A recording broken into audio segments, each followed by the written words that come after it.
حدث ما صار من قبل، لا على زمن حافظ الأسد ولا على زمن بشار الأسد، كان فقط يشوف السوريين أرقام، مهما غاب سوري يصطفل، ما عندهم علاقة فيه. أما اليوم بسوريا الجديدة دولة ضلت وراء أحد مواطنيها حتى أمنته بسلامه وشالت عنه حكم الإعدام بأحدى الدول وجابته على سوريا بسلام وأمان. الحمد لله على سلامته الشاب محمد عنقا اللي كان محكوم بالإعدام في العراق واليوم حر طليق اليوم في سوريا. الحمد لله. الحمد لله. الحمد لله.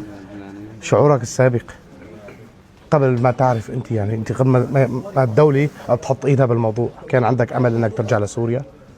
لا ابد، لانه كان الحكم جدا صارم وكان يعني ثابت، يعني ما في اي تغير. بس فضل الله تعالى ثم فضل الحكومة السورية وجهاز الاستخبارات السوري، وبعد ما تدخلوا يعني انا اليوم في بر الامان بين اهلي وناسي. الف الحمد لله على سلامتك. الله يسلمك. امورك هلا تمام؟ تمام. بخير؟ وصلت لاهلك؟ شفت امك؟ ايه اكيد. الف الحمد لله على الله سلامتك. يسلمك. هلا غاحس يا؟ راح باذن الله.